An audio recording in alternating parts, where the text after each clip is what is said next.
ద్వాదశ రాశుల వారందరికీ మంచి శుభ ఫలితాలు అందుకోవడం కోసం రాబోయే మహాశివరాత్రి పర్వదినం నాడు ఏదైనా శైవ క్షేత్రంలో అమృత పాశుపత హోమాన్ని మీ పేరు మీద జరిపించండి. శివపార్వతుల అనుగ్రహాన్ని పొందుతారు. అన్ని కార్యక్రమాలలో విజయాన్ని సాధించగలుగుతారు. ఈ రాశి వారికి ఈ సంవత్సరం చేస్తున్న ప్రయత్నాలలో మంచి ఫలితాలను పొందగలుగుతారు. కార్యానుకూలత పెరుగుతుంది. రుణ సంబంధమైనటువంటి సమస్యల నుండి అత్యంత తొందరలో బయటపడగలుగుతామన్న విధంగా కొన్ని శుభవార్తలను వినగలుగుతారు. వృత్తిరీత్యా కూడా మార్పులు ఏర్పడతాయి.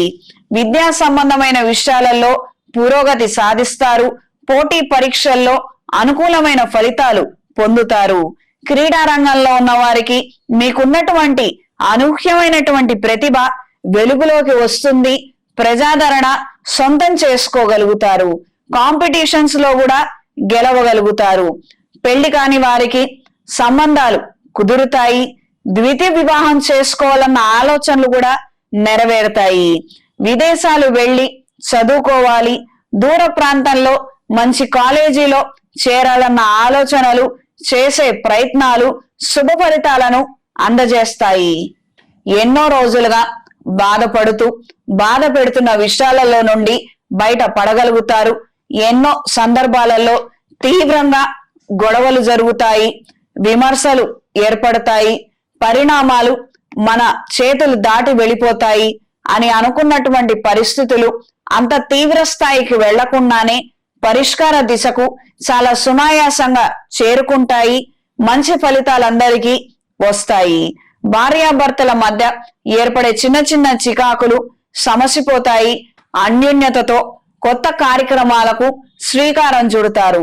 పిల్లల బాధ్యత సమానంగా పంచుకొని పిల్లల్ని అభివృద్ధి దిశలో నడిపిస్తారు. సొంత ఇంటి కోసం చేసే ప్రయత్నాలు కలిసొస్తాయి.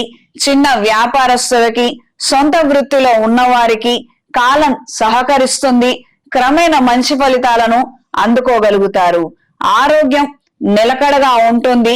క్రితం ఉన్న సమస్యలు నెమ్మదిగా సర్దుకుంటాయి. వైద్యము కొనసాగించే పరిస్థితి ఉన్నప్పటికీ కాస్తంత ఉపశమనం మాత్రం లభిస్తుంది. ఈ కర్కాటక రాశి వారికి గత 2 సంవత్సరాలతో పోల్చుకుంటే రాబోయే సంవత్సరం అనుకూలంగా ఉంటుంది. సకాలంలో సమయానికి పనులు జరిగి కాస్తంత ఆదాయాన్ని, మంచి పరపతిని పెంచుకోగలుగుతారు. ఈ కర్కాటక రాశి వారికి ఈ సంవత్సరం కలిసొచ్చే రంగు తెలుపు, కలిసొచ్చే దిక్కు తూర్పు, కలిసొచ్చే సంఖ్య 3.